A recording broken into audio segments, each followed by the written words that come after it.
তিনি হচ্ছেন অনন্ত, অর্থাৎ যার সঙ্গে এক যোগ করলে আর কোনো বিকার হয় না, আবার তার থেকে এক বিয়োগ করলে তার কোনো বিকার হয় না। এটি হচ্ছে অপ্রাকৃত তত্ত্বর বৈশিষ্ট্য। পর্যাপ্ত পারমার্থিক জ্ঞান না থাকার ফলে আমরা বর্তমান মায়ার দ্বারা আচ্ছাদিত হয়ে পড়েছি এবং তারই ফলে আমরা মনে করি আমরা শ্রীকৃষ্ণ থেকে বিচ্ছিন্ন। আমরা যদি শ্রীকৃষ্ণ থেকে ভিন্ন অংশ, কিন্তু তবুও আমরা শ্রীকৃষ্ণ থেকে বিচ্ছিন্ন নই। জীবের দেহগত পার্থক্য হচ্ছে মায়া, অর্থাৎ তার সত্যিকারের অস্তিত্ব নেই। আমাদের সকলের উদ্দেশ্য হচ্ছে শ্রীকৃষ্ণের সন্তোষ বিধান করা। মায়ার প্রভাবে অর্জুন মনে করেছিলেন যে শ্রীকৃষ্ণ তার সঙ্গে নিত্য চিন্ময় সম্পর্ক অপেক্ষা দেহগত সম্বন্ধ যারা তার আত্মীয় স্বজন তারা অধিক গুরুত্বপূর্ণ। ভগবদ গীতায় এখানে উপদেশ আমাদের শিক্ষা দিচ্ছেন যে জীব হচ্ছেন ভগবানের নিত্যকার সেবক এবং শ্রীকৃষ্ণ থেকে দূরে সরে থাকতে পারে না। সে যদি মনে করে যে শ্রীকৃষ্ণ থেকে আলাদা, সেটি হচ্ছে মায়া। ভগবান অবিচ্ছেদ্য অংশের ফলে তারা কখনো মানুষ, কখনো পশু, কখনো দেবতা আদি রূপ ঘুরে বেড়াচ্ছে। ভগবানের সঙ্গে অপ্রাকৃত সেবার কথা ভুলে যাওয়ার ফলে এই দেহগত পার্থক্য উদয় হয়। কিন্তু কেউ যখন অপ্রাকৃত তত্ত্ব লাভ করে ভগবানের সেবায় নিয়োজিত হন, তখন তিনি এই মায়ার বন্ধন থেকে মুক্ত হন। এই শুদ্ধ পারমার্থিক জ্ঞান কেবল সদ্গুরুর থেকে লাভ করা যায় না। এই জ্ঞানের প্রভাবে কেবল জীব শ্রীকৃষ্ণের সমকক্ষ এবং মোহ থেকে মুক্ত হওয়া যায়। পরম তত্ত্ব হচ্ছেন সেই জ্ঞান যার প্রভাবে আমরা জানতে পারবো হারিয়ে ফেলার ফলে জীব সমতার নিজের পৃথক পরিচয় আছে, এইরূপ কল্পনা করে মায়া দ্বারা আচ্ছাদিত হয়ে পড়েছে। এভাবেই তারা একটি একটি করে দেহ ধারণ করে জগৎকে ভোগ করতে চায়, সম্পূর্ণরূপে শ্রীকৃষ্ণকে ভুলে যায়। এই ধরনের মোহগ্রস্ত জীবেরা যখন ভগবানের সম্পূর্ণ উপলব্ধি করতে পেরে তারা শরণাগত হয়, তখন সে বুঝতে পারে তারা মুক্তির পথে এগিয়ে চলছে। সেই সম্বন্ধে শ্রীমদ্ ভাগবতম 2য় স্কন্ধ 10ম অধ্যায় 6 নম্বর শ্লোকে বলা হয়েছে, মুক্তি হৃদয়ত্তম রূপম স্বরূপম ব্যবস্থিতাম। অর্থাৎ মুক্তি অর্থ হচ্ছে শ্রীকৃষ্ণের নিত্য দাস রূপে নিজেকে, নিজের স্বরূপকে অধিষ্ঠিত হওয়া। এই শ্লোকের তাৎপর্য সমর্থ চাই শ্লোকপাত কি।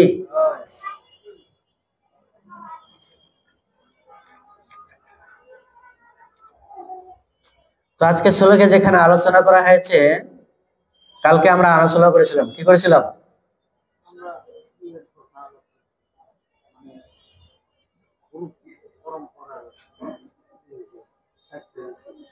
গুরু পরম্পরা দ্বারা কি মাতাজি কি বিষয়ে আলোচনা করলাম? সদ্গুরুর কাছ থেকে তত্ত্বজ্ঞান নিতে হবে। আর কি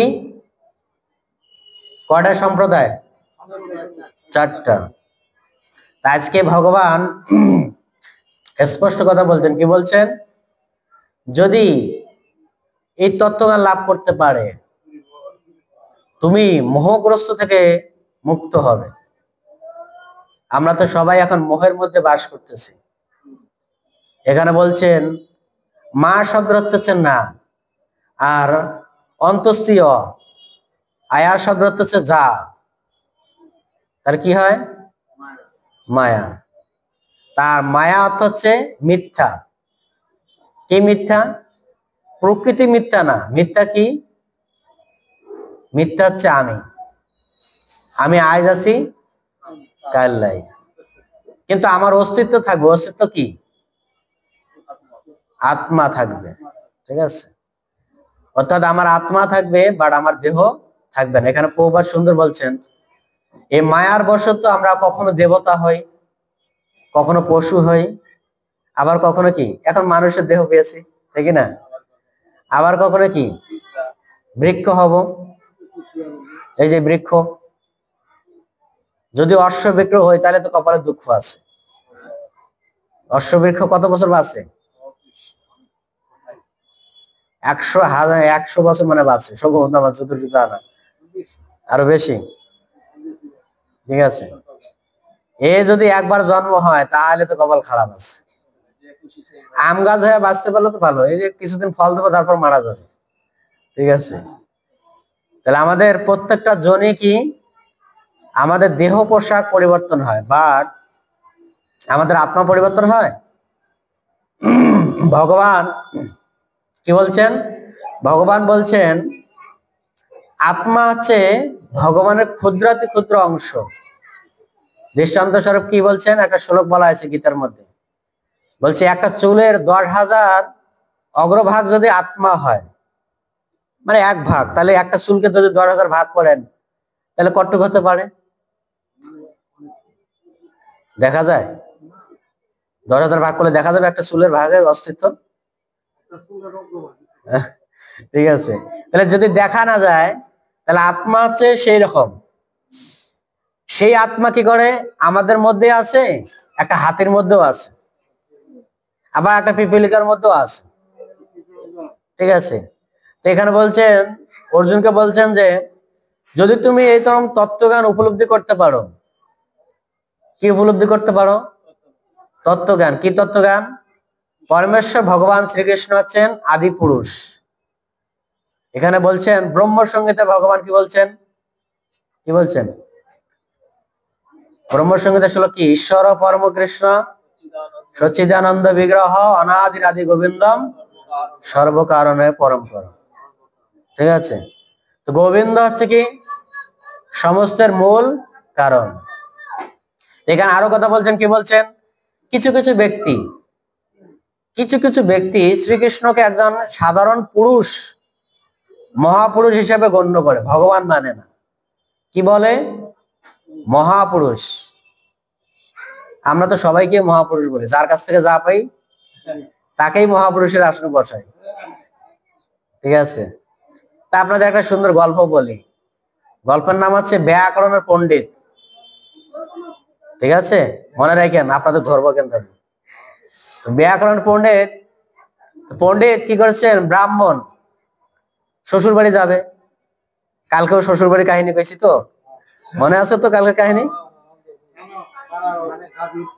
ঠিক আছে, আজকে শুনবেন সেই ব্রাহ্মণ পণ্ডিত। আজকে পণ্ডিত শ্বশুর বাড়ি যাবেন, বনের মাঝখান দিয়ে যাচ্ছেন, তো যেতে যেতে সন্ধ্যা হয়ে গেছে। তো এক কাঠুরিয়া মূর্খ, সে মূর্খ মানুষ, সে তো কাঠ কাটে, সে বনের ইতিহাস জানে কি হবে না হবে বনে। তখন সে পণ্ডিতকে বলছে, ব্রাহ্মণ মশাই, আপনি কৃপা করে যদি আজকে এই বনের এক সাইডে যদি রাত্রিটা যাপন করেন, কালকে সকালে চলে যান, কারণ রাতের বেলা বনের মধ্যে গেলে আপনাকে বাঘ খেয়ে ফেলবে। ঠিক আছে, তো পণ্ডিত আর কি, পণ্ডিত বোঝেনি তো, যেমন এই জগতে কিছু কিছু পণ্ডিত আছে কি আপনি কি বুঝাবেন, ও আপনাকে ডাবল বুঝাবে। ঠিক আছে, তো এরকম পণ্ডিত বলছে, ব্রাগ শব্দের অর্থ জানো কি? বলছে ব্রাগো, ব্রা প্লাস ডি, আর ডি থেকে আসে কি? অ, অর্থাৎ কি? Bra plus D, D plus কি? অ, তাহলে কি আসে? স্বরেও আসে। আর ঘ, ঘ শব্দ তো কি? ঘ শব্দ হচ্ছে ঘ plus D, D plus B, এটা কি আসে? ড, তাহলে কি আসে? কি আসে এটা বলেন? অঘ্রায়ণ আসে। অর্থাৎ আমার সে ঘ্রাণ নিয়ে চলে যাবে, সে আমাকে খাবে কি? ও আমার ঘ্রাণ আস্বাদন করবে। এমন যুক্তি দেখাইছে, এখন কাটুরিয়ে মূর্খ মানুষ, এই যুক্তি দেখালে সে কি আর থাকতে পারে? ও বলছে যে পণ্ডিত মশাই, আপনি যা ভালো মনে করেন তাই করেন, আমি চললাম বাবা, আমার কাঠ কাটি নিয়ে আমি চলে যাই। ঠিক আছে, এই চলে গেছে। ব্রাহ্মণ যাচ্ছে রাতের বেলা, সন্ধ্যা হয়েছে, বনে বাঘ, খিদে লাগছে, বের হয়েছে। তো একটা আছে, পশুরা দেখবেন খাদ্য যখন সংগ্রহ করে তখন তারা কিন্তু এরকম না যে আমাদের আমাদের খুঁজতে হবে, তারা নাকে একটা ঘ্রাণ পায়, কোন জীব আসতেছে সে কিন্তু তার ঘ্রাণ পায়। ঠিক আছে, ও একটা কি আছে, মানে একটা এলাকা ভিত্তিক দেওয়া আছে, এই অবধি সে ঘ্রাণ নেবে, ঠিক আছে। তো এই ব্রাক এক শুনতে পাচ্ছে এক মানুষ আসতেছে, মানুষের গন্ধ পাচ্ছে, ঠিক আছে। ওই ব্রাহ্মণ কীর্তন করতে করতে যাচ্ছে, ঠিক আছে, কীর্তন করতে করতে যাচ্ছে, আর ওই ব্রাহ্মণও, ঠিক আছে, যাচ্ছে। এই পণ্ডিত আর কাটুরিয়াকে যা বুঝেছে ও মনে করছে তাই তো হবে, ঘ্রাণ নেবে, ঘ্রাণ নিয়ে চলে যাবে, ঠিক আছে। আর বাঘ এসেছে, বাঘ এসে তার সামনে দাঁড়িয়েছেন। যেমনি বাঘ এসে সামনে দাঁড়িয়েছেন, ও এখন বাঘকে বলতেছে, বাঘ তুমি কি চাও আমার কাছ থেকে? বাঘকে কথা বলতে পারে? ও বলতেছে তুমি আমার দেহের ঘ্রাণ নিয়ে চলে যাও, তোমার আমার খাওয়া লাগবে না। বাঘের কথা, বাঘ কি আর পণ্ডিতের কথা শুনবে? ও কি মানুষ নাকি ও পণ্ডিতের কথা শুনবে? ঠিক আছে। তো বাঘ কি করেছেন, একদম এখন সোজা ঘাড়ের মধ্যে দিয়েছে কামড়। তা কামড় দিলে কি হবে? রক্ত বের হবে। এখন পণ্ডিত চিন্তা করলো, ব্রাগও মনে হয় আস্বাদন করা, এই জন্য এখন আমার রক্ত আস্বাদন করবে। এই বলে ব্রাহ্মণ ওখানেই বল হরি হরি বল। বোঝা গেল? এই গল্প থেকে ভক্তি সিদ্ধান্ত সরস্বতী প্রভুপাদ শিক্ষা দিয়েছেন যে কিছু কিছু ব্যক্তি আছে কি, তারা এই কলিকে বা এই মায়াকে তারা মনে করে যে ঘ্রাণ নেবে। মায়া কি করবে? আমার ঘ্রাণ নেবে। মায়া আমার কি করতে পারে? ক্ষতি করতে পারে। আর কি করছেন সেখানে বলছেন যে পণ্ডিতদের মধ্যে কিছু কিছু ব্যক্তি আছে পৃথিবীতে, তারা কি করেছেন না ধর্মের অপব্যাখ্যা করেছেন। কি ধর্মের অপব্যাখ্যা করেছেন? ব্রাহ্মণ যেমন কি ব্যাখ্যা করেছেন, কি ব্যাখ্যা করেছেন? ব্রাহ্মণ বলছে, ওকে বলছে বাঘ আসবে, আর ও বলছে কি ঘ্রাণ নেবে। তো বাঘটাকে ও কি বলছে? ঘ্রাণ নেবে। তার বিপদটা কার হয়েছে? ব্রাহ্মণে হয়েছে। তো এরকম কলিযুগে আমাদের সমাজের বিপদটা কে তৈরি করেছেন? আমরা নিজেরাই। আমরা যারা জাত ব্রাহ্মণ আছি তারাই আমাদের সমাজটাকে কি করেছেন?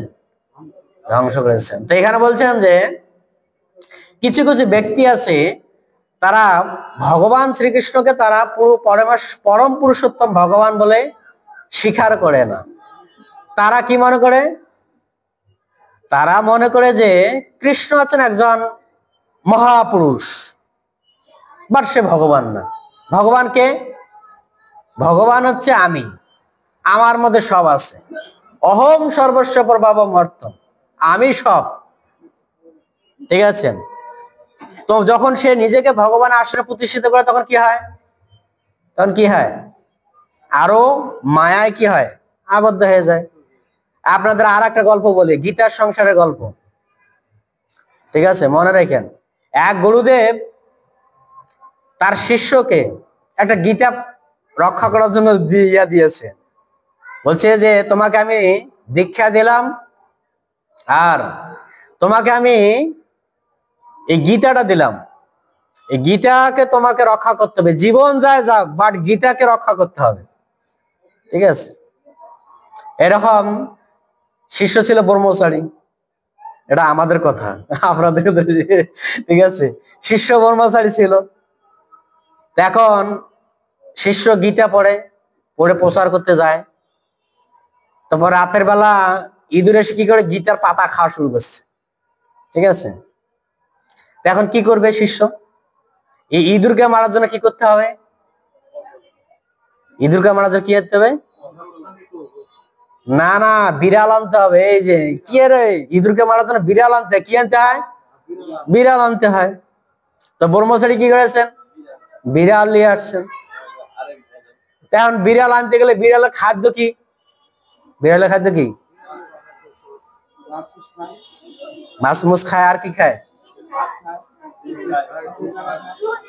আরে দুধ, সোজা বলে দুধ খায় বিড়াল, ঠিক আছে। তো হয় বিড়াল এখন দুধ খাওয়ার জন্য কি করতে হবে? গাভী পুষতে হবে। দুধ আনতে কি গাভী কেডা? গাভী পোষার জন্য কি লাগবে? ঘাস লাগবে, একজন কি লাগবে? লোক লাগবে। ব্রহ্মচারী চিন্তা করলো যে এত ঝামেলা কেমনে সহ্য করবো রে বাবা, এই বিড়াল পুষবো না গাভী পুষবো? জয় গুণিতে ভগবান কি, ঠিক আছে। তখন সে ব্রহ্মচারী শিষ্য কি করলেন, না আর একা থাকা যাবে না, আর একটা সঙ্গী নিয়ে আসি। সঙ্গী মানে বোঝেন তো, বিয়ে করেছে একদম। তা বিয়ে করলে কি হবে? বিয়ে করলে কি হবে? সংসার বৃদ্ধি হবে, কাজ বাইরে গেছে, সবকিছু বৃদ্ধি হয়ে গেছে। ঠিক আছে, একদম গুরুদেব একদিন আসছেন, বাসায় এসে দেখেন একদম সব চেঞ্জ। কয় শিষ্য কি অবস্থা? কয় গুরুদেব কইয়েন না, আপনার এই একটা কথা পালন করতে যেয়ে আমার এই অবস্থা। কি অবস্থা গুরুদেব? কয় আপনি বলেছেন যে জীবন যায় যাক, বাট গীতাকে নষ্ট করা যাবে না। এই হচ্ছে আপনার গীতার সংসার। কি গীতার সংসার? এই আপনার গীতাকে পালন করতে যেয়ে আমার কি করতে হয়েছে? ইঁদুরকে তাড়াইতেছে, বিড়াল পুষতে হয়েছে। বিড়ালকে পুষতে যা কি হয়েছে? বিড়াল খাবার তৈরি করতে যা গাভী আনতে হয়েছে। গাভী পুষতে যা কি হয়েছে? একজন আমার সঙ্গী দরকার ছিল, সঙ্গী নিয়ে আসছি। আর একজন কি নিয়েছেন? এই সঙ্গী আনতে যে এখন আমার সব বিস্তার হয়ে গেছে। কয় পূর্ণ সংসার। কয় গুরুদেব কয় শিষ্য তুমি গীতার মহিমা বুঝলা না। গীতার সংসার মানে কি? গীতার সংসার মানে কি তোমার সংসার করতে বলছি? গীতার সংসার মানে কি? কয় গুরুদেব আমি তো আর ওই তত্ত্ব বুঝি নাই, আমি এই তত্ত্ব বুঝেছি।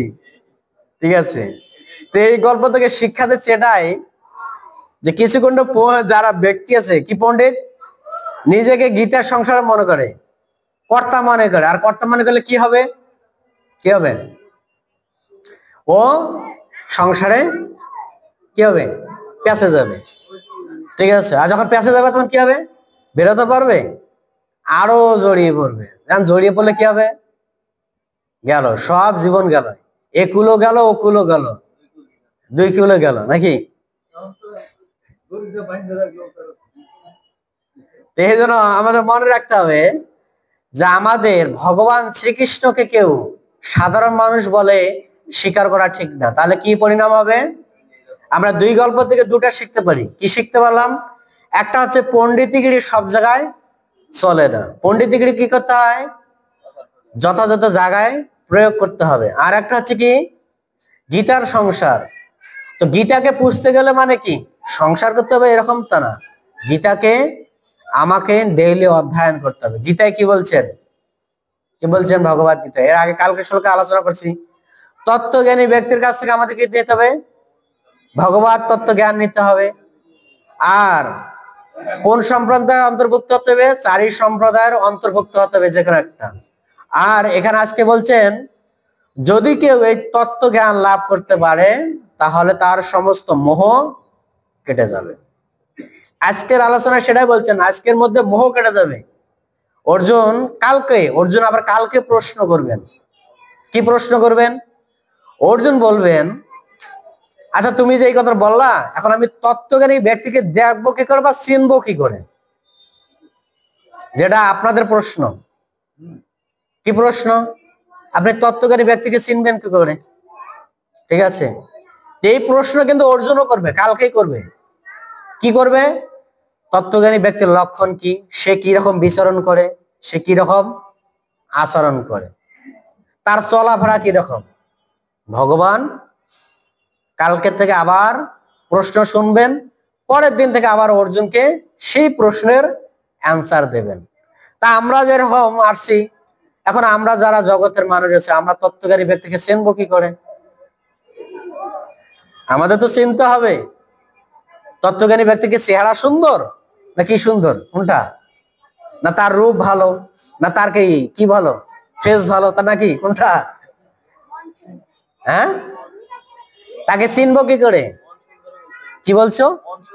মন সুন্দর। মন সুন্দর তো সবার আছে, তোমারও তো মন সুন্দর। তুমি কি তত্ত্বজ্ঞানী ব্যক্তি? তত্ত্বজ্ঞানী ব্যক্তি সে হবে কি বিনম্র চিত্রে, তার মাথা সবসময় কি কি নত থাকবে। সে কখনো কি করবে না, উগ্র পন্থায় ব্যবহার করবে না।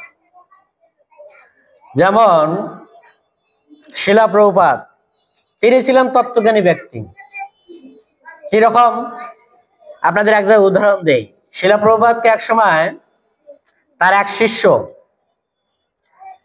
একটু হালকা কথা বলছিলেন। কি কথা? বলছে, দেখো বাথরুমে তুমি যে সাবান রেখে এসেছো আর সেই সাবানের জলে টাইস পিছলা হয়ে গেছে। বাথরুমে যদি সাবানের জল থাকে তাহলে টাইস পিছলা হবে কিনা? হবে। শিষ্য গুরুদেব এসে বলছে যে এটা তোমার ঠিক না। আর ওই শিষ্যে এমন রাগ হয়েছে, ওই রাতে প্রভুপাদকে মারবে প্ল্যান করছে। আর যিনি তত্ত্বজ্ঞানী ব্যক্তি তিনি বুঝতে পারেন যে ও আমাকে মারে ফেলবে। তো প্রভুপাদ কি করছেন, ওই ফ্লোর ছেড়ে ওই রাতে প্রভুপাদ ওখান থেকে বের হয়ে গেছেন। ওখান থেকে বের হয়ে যায় প্রভুপাদ 106 নম্বর 7 নম্বর সেক্টরে যা তিনি আবার পুনরায় নতুন বাসা ভাড়া নিয়েছেন। মানে অর্থাৎ তিনি তার শিষ্য কি করবে প্রভুপাদ কিন্তু বুঝতে পারছেন যে ও আমাকে মেরে ফেলবে। তাই জন্য তিনি সোজা আর শিষ্যকে না বলে সোজা বেরিয়ে চলে গেছে। কারণ কি, সামান্য একটা কথা শিষ্য সহ্য করতে পারেনি। এ হচ্ছে তত্ত্বজ্ঞানী ব্যক্তি। কারণ কি, তত্ত্বজ্ঞানী ব্যক্তিরা সবকিছু বুঝতে পারেন যে কি হবে কি না হচ্ছে আর কি সামনে হতে যাচ্ছে। ব্যাসদেব কি ছিলেন? তত্ত্বজ্ঞানী ব্যক্তি ছিলেন। তিনি হচ্ছেন ত্রিকালদর্শী। তিনি দাপর যুগে এই শ্রীমৎ ভগবদ গীতা, ভাগবতম, উপনিষদ, মহাভারত, রামায়ণ সমস্ত শাস্ত্র লিপিবদ্ধ করেছেন। কেন? যিনি কলিযুগে ধ্যান চোখ বন্ধ করে দর্শন করতে পারছেন কলিযুগের মানুষ কত অধপতিত যাবে এবং কত অধপতিত হবে। এই জন্য তিনি শাস্ত্র কার দ্বারাই লিপিবদ্ধ করেছেন? গণেশের দ্বারাই। গণেশের একটা দেখবেন দাঁত ভাঙা আছে, কিন্তু দেখবেন এখন দেখা যায় দাঁত ভাঙা। দেখবেন এখন কিন্তু যারা গণেশের প্রতিমা বানায় সেটা অপশন দেয় না, কিন্তু উচিত সেটা দেওয়া। কারণ এটার একটা ইতিহাস আছে, ইতিহাসটা আমরা মুছে দিতে চাচ্ছি। দাঁতটা কেন ভাঙা? যিনি ব্যাসদেবের সাথে কন্ডা করছে, যদি আমি যত শাস্ত্র লেখবো, আর ব্যাসদেবকে গণেশ বলছে যদি তুমি যেখানে থামবে আমি সেখানে শাস্ত্র লিপিবদ্ধ বন্ধ করে দেব। আর ব্যাসদেব বলছে দেখো আমি ননসটা বলে দেবো, তোমার কলমের কালি থাক আর না থাক আমি সেটা দেখবো না, তোমাকে লিখতে হবে। ঠিক আছে, কন্ডিশন হয়েছে। দুইজনে একদম প্রতিযোগিতা চলছেন। ব্যাসদেব অনার্গল বলতেছেন শাস্ত্র, আর গণেশ খালি একদম ননস্টপ লেখা শুরু করেছেন। লিখতে লিখতে কালি শেষ, কলমের মাথা ভেঙে যাচ্ছে। আর কি করবে, লাস্টে দাঁত ভেঙে নিজের কলম বানাই নিয়েছে গণেশ। না, লেখা বন্ধ করা যাবে না। এদিকে শাস্ত্র যখন পূর্ণাঙ্গ হয়েছেন তখন দেখেন যে ভগবান গণেশের দাঁত দিয়ে রক্ত বেরাচ্ছেন।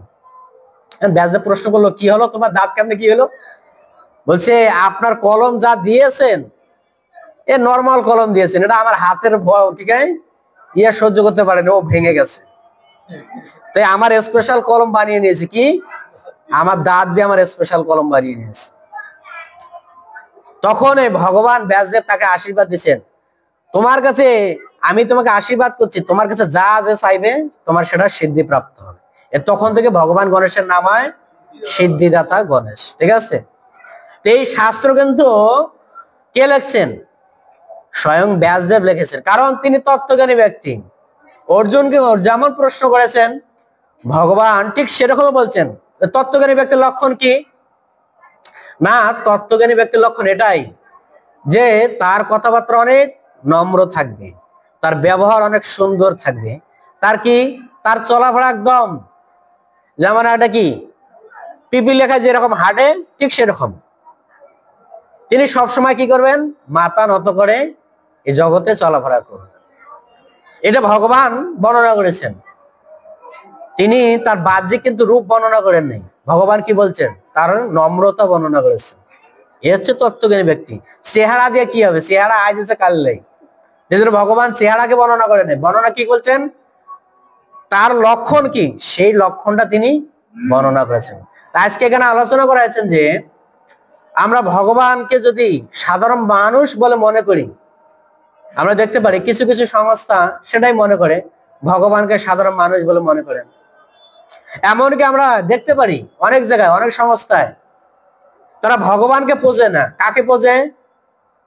তারা যার যার মতো ব্যক্তি অপশনকে কি করে ভজনা করে। আর যেমন কোথায় এখানে এক বাসায় গিয়েছিলাম, এই যে মিল বারাকের এদিকে, ও নতুন মনে হয়, তো ভগবান ওর গুরুদেবকে বানাইছে ভগবানের উপরে, আর ভগবানকে রাখছে না গুরুদেবের চরণে রাখছে ভগবানকে। তো নতুন তো শ্রদ্ধাবান, মানে ওর ইসকনে তার যাতায়াত হয়নি, নতুন ছিল, ঠিক আছে। তো আমি গিয়েছি, তো ওখানে গেলাম, আমি বললাম মাতাজি আপনি যেটা সিংহাসনে বসিয়েছেন এটা তো রং হয়ে গেছে, এটা কি হচ্ছে? আপনার গুরুদেবের চরণে আপনার অপরাধ হচ্ছে, কারণ ভগবান হচ্ছেন সর্বদৃশ্যা, গুরুর ঊর্ধ্বে হচ্ছেন কে? ভগবান।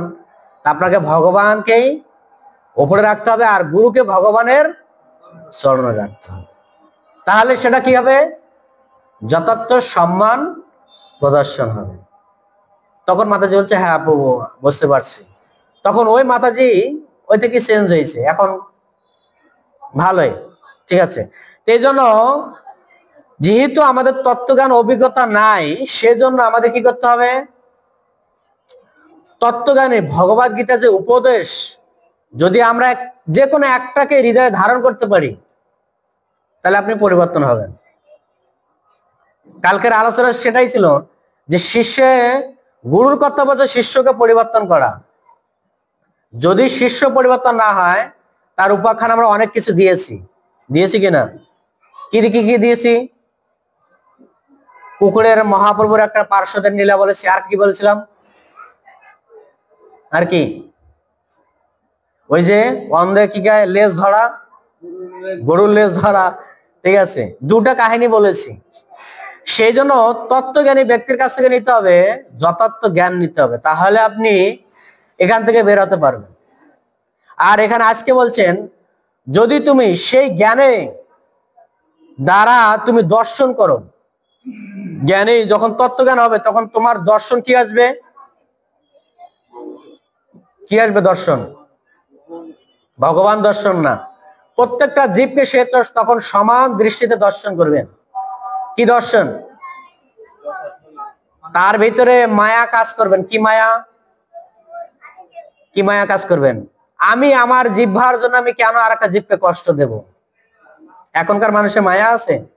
যেমন কালকে আমি একটা ভিডিও দেখলাম, ওটা হচ্ছে পশ্চিম বাংলার ভিডিওটা, হচ্ছে এরকম, সন্তানকে খেতে দিয়েছে, সন্তান কান্না করেছেন, আর বাপ কি করেছেন, একদম ছেলের গলা ধরে এমন আসার মারছে, একদম ছেলে ওইদিকে কাইট, মরতেছে না। তারপর কি করেছেন, বাপ একদম গলা টিপে ধরে মারিয়ে হয়েছে। তা আমি চিন্তা করলাম যে মানুষ, পশু তো ভালো আছে, পশু তো তার সন্তানকে মারে না, সে চায় আমার পশু বড়, আমার সন্তান বড় হোক, কিন্তু মানুষ এত নিকৃষ্ট হলো কেন? তা আমার অনেক আমি কমেন্টে পড়লাম ওই জায়গায়, তো লেখছে যে এত কি এত মানুষ না, এত হিংস্র পশু। তা আমি মনে করলাম, মনে চিন্তা করলাম যে কি চিন্তা, এরা নিজেরাই হচ্ছে হিংস্র পশু, আর একজনকে বলে হিংস্র পশু, ঠিক আছে। আমার মনে হচ্ছে এটা আর কি উপলব্ধি দিচ্ছে, এরা নিজেরাই হচ্ছে হিংসা পশু, আর একজনকে বলে হিংস্র পশু, ঠিক আছে। ঠিক আছে, কলিযুগে মানুষের মায়াটা উদিত হচ্ছে না। মায়া কার প্রতি উদিত হচ্ছে? তখন জ্ঞানের দ্বারা যখন দর্শন হবে না যে আমার সামান্য জিহ্বার জন্য কেন আমি আর একটা জীবকে কষ্ট দেব, তারও পরিবার আছে, তারও সবকিছু আছে, আমার ফ্যামিলি আছে, তারও ফ্যামিলি আছে কি না? আছে। একটা ছাগলের ফ্যামিলি নাই? আছে কি না? আছে। মাছের ফ্যামিলি নাই? আছে। যদি ফ্যামিলি না থাকে বংশ বিস্তার হবে কি করে? ফ্যামিলি আছে বলে তো বংশ বিস্তার হয়েছে। যখন এরকম জ্ঞান দর্শন হবে তখন কি বলবেন? সমস্ত জীবেই ভিন্ন ভগবানের প্রকাশ। তখন তার দর্শনটা কি হবেন না, সমস্ত জীব হচ্ছে ভগবানের প্রকাশ। আমরা কি ভগবানের প্রকাশ কিনা? আমরা কার অংশ? ভগবানের অংশ। ভগবান কি বলছেন? মামে বংশ জীবলোক জীবভূত সনাতন। এই জীব সম কি? জীব সম কি? আমার অংশ। তো যদি আমার অংশ হয় তাহলে এক অংশ আরেক অংশকে কেন খাচ্ছে? কেন খাচ্ছে? আমি যদি ভগবানের অংশই, ছাগলটা ভগবানের অংশ না? মাছটা ভগবানের অংশ না? ভগবান কি দেখিয়েছেন দৃষ্টান্ত? দেখিয়েছেন মৎস্যরূপ ধারণ করে, মৎস্য অবতার ধারণ করেছেন, বরাহ অবতার ধারণ করেছেন, আমরা যে শূকরকে বলি, ভগবান বরাহ রূপ ধারণ করেছেন কিনা? ধারণ করেছেন। ভগবান দেখিয়ে দিয়েছেন প্রত্যেকটা জীব হচ্ছে আমার অংশ, তা প্রত্যেকটা জীবের মধ্যে আমি আছি। যদি ভগবান থাকে তাহলে ভগবান প্রত্যেকটা জীবের থেকে এক একটা লীলা করেছেন, করেছেন কিনা? ভগবান মৎস্য রূপ ধারণ করেছে, কাকে উদ্ধার করেছেন? কাকে করেছেন? মনুকে উদ্ধার করেছেন। তারপরে কি বরাহ রূপ ধরে কাকে উদ্ধার করেছেন? পৃথিবীকে। হ্যাঁ, তারপরে কি? তারপরে কি অবতার আসছেন? এই বুদ্ধদেব আসছেন। বুদ্ধদেব এসে কি ভগবানকে কি বলছেন? সমস্ত বেদ নিষেধ, জীবকে হিংসা করা যাবে না, অহিংসা পরম ধর্ম। এখনকার যারা বৌদ্ধ ধর্ম আছে তারা কি করে? ও নিজেরাই তো হিংসা করে। হরে কৃষ্ণ বলো, হরি হরি বল। তারপরে কি? তারপরে সে বুদ্ধদেবের ধর্মকে খণ্ডন করার জন্য কে আসলেন? শঙ্করাচার্য আসলেন। কে? শঙ্করাচার্য বলছেন বেদ না মানি যে তাকে হয় নাস্তিক, তাকে বলা হয় বুদ্ধ, তারা নাস্তিক বাদ। তখন শঙ্করাচার্য যে বেদকে প্রতিষ্ঠিত করলেন। যখন বেদ প্রতিষ্ঠিত হলেন তখন সে চৈতন্য মহাপ্রভু তার সাথে আবার তর্ক করে কি করলেন? না সরি, বেদ আছে না, শঙ্করাচার্য বেদকে মানেন নাই, ও বেদকে মানতেছেন না, ও হচ্ছে নির্বিশেষ প্রচার করতেছেন।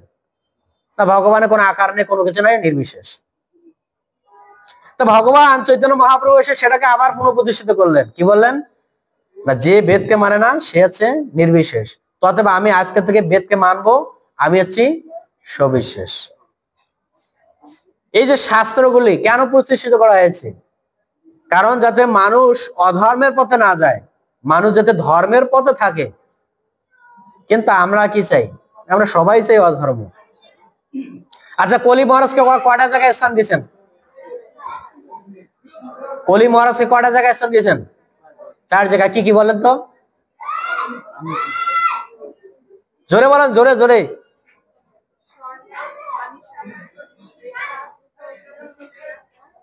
আর কি? অবৈধ সঙ্গ। আমরা 4টা জিনিসে নিয়ে এই জগতে বাস করতেছি। 4টা জিনিস নিয়ে বাস করতেছি কিনা? আমি যার না খালে কি আমি বাঁচবো না? বাঁচবো। নেশা না করলে আমি বাঁচবো না? বাঁচবো। অবৈধ সঙ্গ না করলে কি আমার বিবাহ হবে না নাকি? কোনটা? বিবাহ বহির্ভূত সঙ্গ করার নিয়ম আছে। তারপরে কি? আজ যেমন মাতাজিরা স্বর্ণ ইউজ করে, স্বর্ণ না করলে কি চলবে না? ওই আগেরকার মাতাজিরা স্বর্ণ ইউজ করছে না? কিন্তু এখন পরিস্থিতি খারাপ। স্বর্ণ কাকে দিয়েছেন? কলিকে দিয়েছেন।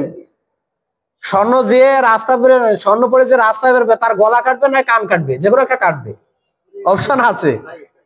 কি কাটবে কি না? কাটবে। তার বোঝা যাচ্ছে যে কলি মহারাজকে পরীক্ষিত মহারাজ তাহলে যে 5টা জায়গা দিয়েছেন, সেই 5টা আমাদের ভালোর জন্য দিয়েছেন না খারাপের জন্য? কোনটা? ভালোর জন্য। কিন্তু আমরা এই 5টা নিয়েই তো গ্যামজাম করতেছি। আমি যার কেন খেতে হবে? নিরামিষে কি ভালো প্রোটিন নাই? আছে না? কি মাতাজি লজ্জা পাচ্ছেন নাকি আবার? কি আছে কি না? আছে। তারপরে কি? নেশা না করলে কি আমার শরীর চলবে না? চলবে। আমার নেশা কেন করতে হবে? নেশা কি ভালো মানুষ করে? আরে আমি তো এখন এই যুগেতে যারা শিক্ষিত তারাই বেশি নেশা করে, যারা মূর্খ তারা নেশা করে না। উল্টাটা হচ্ছে কি না? যারা শিক্ষিত তারাই নেশা করে।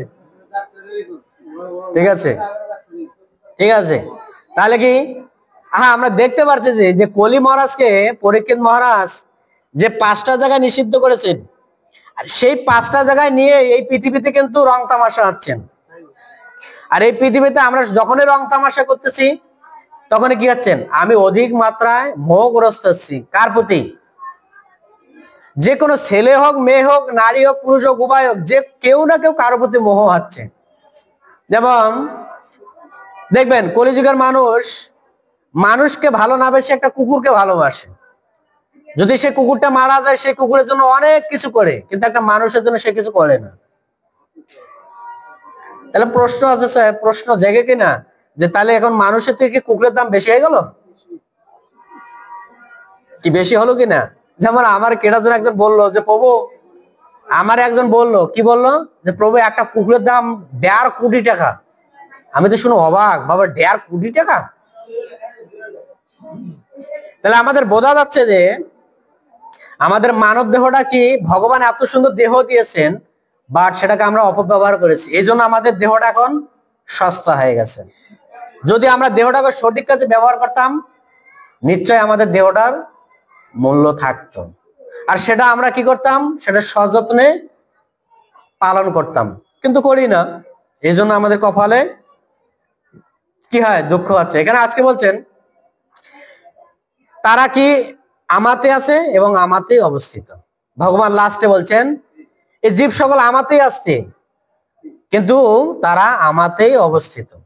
এক কথা 2 বার বলছে ভগবান, আমি তাদের মধ্যে আছি কিন্তু তারা আমাতেই আছেন। অনেক সময় অনেকে বলতে পারে ভগবান শ্রীকৃষ্ণ কি প্রয়োজন, ভগবান ছাড়া তো আমি বেশ আছি। কে ভগবান? আমি ভগবানকে মানি না, আমি তো সর্বেশ্বর। আমি কর্ম না করলে ভগবান খাওয়াবে কি? খাওয়াবে? আমি যদি চাকরি না করি খাওয়াবে? এটা তো আমার কথা না, এটা আপনাদের কথা। দেখবেন 90% মানুষ জিজ্ঞেস করবে কর্ম না করলে ভগবান দেবে। যেমন কালকে পরশুদিন একজন আমার বলতেছে, ও আচ্ছা ইয়া হোমিও ঔষধের ফার্মেসিতে বস, ওনার দোকান। উনি বলতেছেন আমি কর্মই ধর্ম, কর্মই ধর্ম। আমি বলছি কোন কর্ম ধর্ম? বলছে আমি কর্ম না করলে ভগবান খাওয়াক তো। ঠিক আছে, আমি বলছি ভগবান না থাকলে আপনি কর্ম করে দেখান তো আপনার ক্ষমতা আছে কিনা। আপনার ভিতরে যদি ভগবান না থাকে, আপনি এখান থেকে 1 পা নড়িয়ে দেখান আপনার যদি ক্ষমতা থাকে, আর কিছু কয় না। ঠিক আছে, আগে দেখেন ভগবদ গীতা পড়েছেন, ভগবদ গীতাটা পাইছি। আগে দেখেন পড়েছেন বাটে, কিন্তু উল্টা ব্যবহার করেন না। ভগবান কি বলেছেন সেটা আগে বোঝেন, বুঝা কথা বলেন, আর কয় না, কয় না আপু ঠিক আছে। এই যে কলিযুগের মানুষ নিজেকে কি করছেন, কর্মই ধর্ম। কর্ম কি? কর্মটা তো জানতে হবে, ধর্মটা তো পরে জানলাম, কর্ম কি? কর্ম যদি ধর্ম হয় তাহলে কর্মটা আমাদের সেরকম করে জানতে হবে, জানার পরে আমাদের কর্ম করতে হবে। তাহলে না আমরা বুঝতে পারবো যে কি ধর্মটা কি। আর যদি নাই বুঝি, না বোঝার চেষ্টা করি, তাহলে তো সমস্যা। ঠিক আছে, এই জন্য এখানে বলছেন সবাই আমাতে আছে, আমি আমাতেই সব অবস্থিত আছে। এটা উদাহরণ দেওয়া হয়েছে কি, যেমন এই যে মাথা জেরে মালা গাঁথতেছে। আচ্ছা, একটা ফুল আর একটা ফুলের সাথে কিভাবে সংযুক্ত থাকে? কিভাবে থাকে? সুতার মাধ্যমে। যদি সুতাকার না থাকতো মালাটা দেখতে এত সুন্দর লাগে? আপনি বিনি সুতে মালা গাইতে দেখান তো, পারেন কিনা? সুন্দর দেখাবে না, কারণ সুতা লাগবেই। তা ভগবান বলছেন সমস্ত কি মণির মুক্তার মতো, সবাই সুতার মধ্যে আকৃষ্ট হয়ে আছে। আমি হচ্ছে সুতার মূল কাটি, আমি টান দেবো সব ছিঁড়ে চলে আসবে। তাই কি না? ভগবান যখন আমাদের মৃত্যু ঘনিয়ে আসে, যখন আমাদের এমন একটা টান দেয়, টান দিলে আমাদের কিছু থাকে? আপনি যাকে ডাকেন, আপনার ছেলেকে ডাকেন, মেয়েকে ডাকেন, পুত্রকে ডাকেন, বউকে ডাকেন, ডাকেন তো কাকে? আসে কি না? তাহলে ভগবান আমাদের সে মূল সুতাটা ধরে আছে, ভগবান সুতাটা ধরে আছেন। ঘড়িকে যেমন একটা, যেমন ঘড়ি নাটাই কে ধরে থাকে? যে উড়ায় সে নাটাই ধরে থাকে। ঘড়ি যেদিকে যায় যাক, আর যখন নাটাই টান দেয় ঘড়ি আসে কি না? চলে আসে। কেন আসে? কারণ নাটাই কার হাতে? যে চালাচ্ছে তার হাতে। তা ভগবান সমস্ত নাটাই ধরে রেখেছেন, আমরা যতই যাই করি না কেন এমন টান দেবে, এমন টান দেবে কি হবে?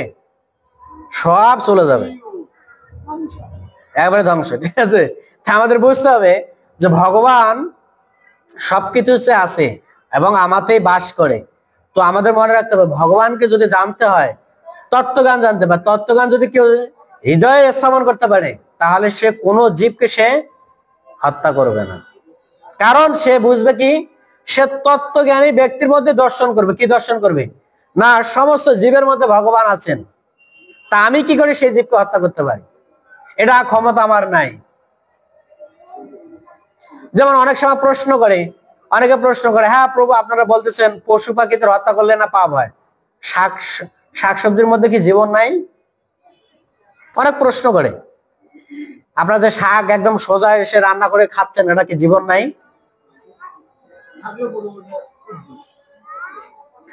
আছে কিনা জীবন? ও জীবন না থাকলে বাঁচবে কি করে? আছে, কিন্তু সেটা সরকারের অনুমোদিত আছে, বাংলাদেশ গভর্নমেন্টের কিছু অনুমোদিত আছে, আছে কিনা? কি অনুমোদিত আছে? যেমন বাংলাদেশে গভর্নমেন্টের এই ধারা যদি কেউ ফলো করে তাহলে তাকে জেলখানা ভর্তি করা হবে। কেউ যদি আবার এই নিয়ম পালন করে তাহলে তাকে ধরা হবে না। একদম সে সুন্দর মানুষ, ভদ্র মানুষ। ভগবান সেরকম নিয়ম দিয়েছেন। কি দিয়েছেন? সোজা সোজা আবার খেলে হবে না, সেটা নিয়ম দেওয়া আছেন। ভগবদ গীতা 9ম অধ্যায় রাজগুজ যোগে বলছেন, কি বলছেন? পত্রং পুষ্পং ফলং তয়ং যো মে ভক্তা, যো মে ভক্তা, তুমি যা কিছু ভোগ করো আমাকেই নিবেদন করতে হবে আগে। ওরকম না তুমি সরাসরি খাইবা, এ চলবে না। মনে নিয়ম আছে। কি নিয়ম আছে? আমাকে নিয়ে খেতে হবে, এজন্য আমাদের নিয়ম দেওয়া আছে। ভগবান এটা দিয়েছেন, অনুমতি দিয়েছেন। আমরা কি করি? আমরা কি দিয়ে খাই? ভগবানকে খাওয়াই বাতাসা, আমি খাই কি? এ কি খাও রে তুমি? ছানা ধোকা খাও? ছানা ধোকা ভগবানকে দাও তো? ও ভগবানকে দেয়। ও আজকে দিয়েছে, দেখছেন? ভোগ লাগাইতে পারো? কি কি মন্ত্র কইতে হয় বলো তো?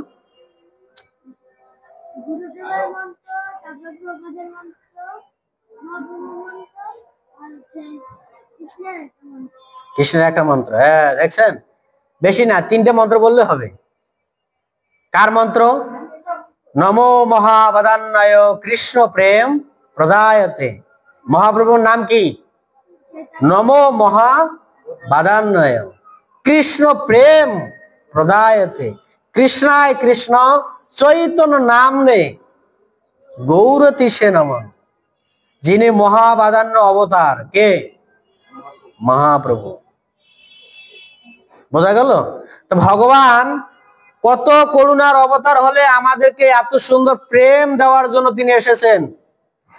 এটা আমার কথা না, চৈতন্য চরিতামৃতে এবং ভাগবতে বলা আছে, অনার্পিত চরিং চিরা করুণায় অবতীর্ণ করল সমর্পয় তু মনোজ্জ্বল অস স্বভক্তি শ্রেয়। ঠিক আছে? ভগবান বলছেন, ভগবান হচ্ছেন করুণার অবতার। যার করুণা হলে কি হবেন? তিনি কত করুণার অবতার। অনার্পিত চরিং চিরা, এটা এই কলিযুগের যে আমরা সুবর্ণ বা হরিনাম পাচ্ছি না, এটা সাধারণ কোন যুগ না। কেন যুগ না? এই কলিযুগে এরকম 1000 কলিযুগ তারপরে মহাপ্রভু অবতীর্ণ হয়।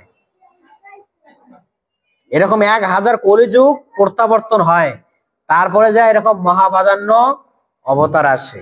তা আমরা তো সৌভাগ্যবান, সেই কলিযুগে জন্মগ্রহণ করেছি। কি জন্মগ্রহণ করেছি? সেই জন্মগ্রহণ করে আমাদের জীবন সার্থক করার সুবর্ণ সুযোগ পেয়েছি। যদি হারিয়ে যায় তাহলে তো গেল। স্বর্ণ পেয়ে যদি স্বর্ণ গ্রহণ না করেন তাহলে তো গলা কাটা যাইবে। বোঝা গেল? এই জন্য মহাপ্রভু হচ্ছেন করুণার অবতীর্ণ।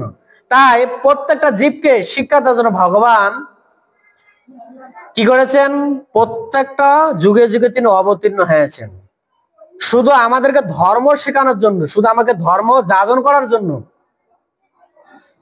কেননা তিনি জগতে এসে আচার করে, প্রচার করে, জগৎকে শিক্ষা দিয়ে তারপরে তিনি এই জগৎ থেকে প্রত্যাবর্তন করেছেন। তার আগে দেখবে না। আপনি দেখেন প্রত্যেক যুগে ভগবান আসছেন কিনা? সত্য যুগে বলেন, ত্রেতা যুগে বলেন, কলি যুগে বলেন, দাপর যুগে বলেন, ভগবান আসছেন কিনা? প্রত্যেকটা যুগে অবতীর্ণ হয়েছেন। কেন হয়েছেন? শুধু আমাদের মতো জীবকে উদ্ধার করার জন্য। কিন্তু আমরা চাচ্ছি না উদ্ধার হতে। বাপের কর্তব্য কি? সন্তানকে পথ প্রদর্শন করা। আর সন্তান যদি চায় আসতে পারে, না আসে না আসতে পারে। কিন্তু বাপের একটা আফসোস থাকবে। কি আফসোস থাকবে? কয় আমি চাই আরে আমার ধামে আনতে, আমার বাড়িতে আনতে, ও চাই গাঁজা হিরণ খেতে। তা আমি আর কি করব? আমি কিছু করতে পারবো? তা মহাপ্রভু আমাদের চাচ্ছেন যে আমরা যেখানকার ছেলে সেখানে যাই, যেখানে গেলে আমরা সুখ পাই, সেখানেই আমাদের নিয়ে যেতে চাচ্ছেন। কিন্তু আমরা তো চাচ্ছি না যাইতে। চাচ্ছি, কোথায় যেতে যাচ্ছি? সোজা চাচ্ছি যে নরকে যেতে। কয় তুই স্বর্গে যা কি করবে? তোর বাপ 14 গোষ্ঠী সব নরকে গেছে, তুইও চল আমার সাথে, ঠিক আছে? তো ও 14 গোষ্ঠীও নরকে যাচ্ছে। আরে জানছি, আমরা জানছি আমার বাপ 14 গোষ্ঠী নাই ভুল করেছে, আমি তো জানছি। এখন আমি চাই আমি একটু স্বর্গে যাই। কে? আমিও না, আমার বাপ গেছে মানে আমিও নরকে যাব। বাপ যায় গেছে যে ওদিকে গেছে, ঠিক আছে? দেখেন, জানার পরেও কিন্তু আমরা ভুল করতেছি, এটা হচ্ছে আমাদের সমস্যা। এই হচ্ছে, এই জন্য আমাদের বলছেন তত্ত্বজ্ঞানী ব্যক্তির কাছ থেকে জ্ঞান নিতে হবে। তত্ত্বজ্ঞানী ব্যক্তির কাছে আপনি জ্ঞান শ্রবণ করেন, তত্ত্বজ্ঞানী ব্যক্তির কাছে আপনি কি জ্ঞান নেন, তাহলে আপনি সবাইকে ভগবানের যে অংশ সেটা আপনি দর্শন করতে পারবেন। আর যখন ভগবানকে অংশ হিসেবে দর্শন করবেন, আপনি তখন কাউকে হত্যা করা তো দূরের কথা, আপনি কাউকে আঘাত করার আপনার হৃদয় থেকে বাধা প্রদান করে দেবেন। এক্সাম্পল হচ্ছেন, আপনারা ভাগবত পাবেন রহুগণ, রাজা রহুগণের কাহিনীতে। তো একসময় রাজা রহুগণ পালকি নিয়ে যাচ্ছিলেন কোন রাজ্যে, ঠিক আছে? তো সেই সময় রাজা রহুগণের এক পালকি বহক তার পায়ে কোন একটা সমস্যা হয়ে গেছে। তো জড়ভরতকে দেখেছেন ওই এক গাছের মধ্যে বসে এরকম ধ্যান করতেছেন, একদম দেখতে তাগড়া টাগড়া, একদম স্বাস্থ্যবান, ওর বাপ রে বাপ। এখন রাজা রহুগণের প্রধান সেনাপতি বলছেন, ওই তাগড়াটারে ডাক দাও, ওনারে নিয়ে আসো। হ্যাঁ, একজন আহত হচ্ছে, পালকিতে বহন করতে হবে। তো রাজা রহুগণ পালকি ওই তাগড়া পুরুষকে দিয়েছেন। তো ও তো জানে ও তত্ত্বজ্ঞানী ব্যক্তি, ঠিক আছে? তো পালকি বহন করতে করতে যখন রাস্তা দিয়ে পিঁপড়ার শাড়ি থাকে, ও লাফ দেয়। আর যখন লাফ দেয় তাদের রাজা রহুগণ পালকি কি করবে? লাফ দিবে কিনা? ও পালকিও লাফ দেয়। এখন রাজা রহুগণ বলতেছে, আরে এই মূর্খকে বোঝাও আমি একে কি করতে পারি, আমার কত ক্ষমতা আছে, একে বোঝাও, এখনো ভালো সময় আছে, একে বোঝাও। ঠিক আছে, এরকম একবার, দুইবার, তিনবার একদম রাজা রহুগণ একদম চেইতে ফায়ার হয়ে গেছে, বেড়ে আসছেন। তুমি জানো আমি কে? আমি তোমাকে কি করতে পারি? জড়ভাব খালি একটাই বলছেন, আমি দেহ না, আমি আত্মা। আপনি আমাকে কি করতে পারেন? আমার দেহটাকে আপনি মারতে পারেন, আমার আত্মাকে তো মারতে পারবেন না। এই কথা শুনে রাজা রহুগণ সোজা পায়ে পড়ে গেছে, জড়ভরতের পায়ে পড়ে গেছেন, বলছেন, হে মহাত্মা, আমি আপনাকে চিনতে পারেন, আপনি কে? আপনি কোথা থেকে আসলেন? তখন জড়ভরত তার পূর্বজন্মের ইতিহাস তাকে বলতেছেন যে আমি আগের জন্মে রাজা ছিলাম, কোন কারণে হরিণের চিন্তা করে করে হরিণের দেহ প্রাপ্ত হয়েছি। সেই হরিণ হয়ে আমার সেই স্মৃতি ছিল, তাই আমি মুনি ঋষির আশ্রমে সেখানে থাকতাম, সেখানে প্রসাদ খেতাম। সেই দেহ মানে নষ্ট হওয়ার পরে এখন আমি জড়ভরত হিসাবে গ্রহণ করেছি। শুধু একটা জীবের প্রতি আসক্তি হওয়ার কারণে আমাকে 3 জন্ম জন্মগ্রহণ করতে হয়েছে। তখন রাজা রহুগণ একদম তাকে তার সিংহাসনে বসিয়ে তার পাদ ধৌত করে জল একদম পান করে বলছে, মহারাজ, হে ব্রাহ্মণ ঠাকুর, আমার ভুল হয়ে গেছে, আপনাকে আমি চিনতে পারিনি, আপনি মহান তত্ত্বজ্ঞানী ব্যক্তি। এটা হচ্ছে উদাহরণ, যারা তত্ত্বজ্ঞানী থাকবে তারা কোনো জীবকে তারা কষ্ট প্রদান করবে না, কেননা সে জানে সমস্ত জীব হচ্ছে ভগবানের অংশ। তো আমি যদি তাকে মারি, সেই ব্যক্তির পাপ আমার গায়ে আসবে, আর যখন তার পাপ আমার গায়ে আসবে তখন তার জন্য আমাকে কি করতে হবে? নরক যন্ত্রণা ভোগ করতে হবে। এই জন্য জড়ভরত পিঁপড়া দেখে দেখে লাফাইতেন, কারণ কি? সে ছিলেন তত্ত্বজ্ঞানী ব্যক্তি। আমাদের মনে রাখতে হবে, যদি আমরা তত্ত্বজ্ঞানী ব্যক্তি হতে পারি বা তত্ত্বজ্ঞান আমরা গ্রহণ করি, তাহলে আমরা প্রত্যেকটা জীবকে আমরা সমদর্শন করতে পারবো, না হলে পারবো না। যখন আমরা সমদর্শন করতে পারবো তখন কি হবে? কাউকে কষ্ট দেওয়া দূরের কথা, কাউকে কটু কথা বলতেও ভয় লাগবে। কেন ভয় লাগবে? আর আমি তাকে কি বলবো? আমি তাকে কি বলবো? সে তো ভগবানের অংশ, তাকে আমি কি বলবো? ও আমাকে যা বলছে ভালোর জন্য বলছে, ও আর কোনো কথাই বলবে না, ঠিক আছে? তা আজকের শিক্ষা কি? আজকের শিক্ষা একটাই, সেটা হচ্ছে কি, যদি আমাদের ভগবান বলছেন হে পাণ্ডব, এটা কিন্তু অর্জুনকে হ্যাঁ কথা বলছেন, হে পাণ্ডব, যদি তুমি তত্ত্বজ্ঞানী ব্যক্তির কাছ থেকে তুমি জ্ঞান লাভ করতে পারো, তাহলে তোমার সমস্ত মোহ দূরীভূত হবে। আমরা এই জগতে যা কিছু করি সব তো মোহের কারণে করি কি না? প্রভুপাদ এখানে বলছেন, মায়া শব্দের বিশ্লেষণ করেছেন, কি বলছেন? মায়া শব্দ তো না, অশব্দ অর্থ হচ্ছে যা, যা নয়। আমরা কার জন্য দৌড়াচ্ছি? মায়ার জন্য দৌড়াচ্ছি। এই জগতে যা কিছু চাকচিক দেখতেছে সব মায়া, কিন্তু সেগুলা আমাদের আকৃষ্ট হলে চলবে না। এই মায়া আজ আছে, কাল নেই, কিন্তু বাট আমাদের আত্মা থাকবে। সেই জন্য আত্মা কোথায় যাবে সেটা আমাদের ভেবে চিন্তে কর্ম করা উচিত, তাহলে আপনি বুঝতে পারবেন, না হলে বুঝতে পারবেন না। এখানে আজকে আমার ভগবদ গীতা আলোচনার সমাপ্ত। জয় শ্রী প্রভুপাদ কি? প্রশ্ন আছে? এরপরে প্রশ্ন করেন, প্রশ্ন করেন।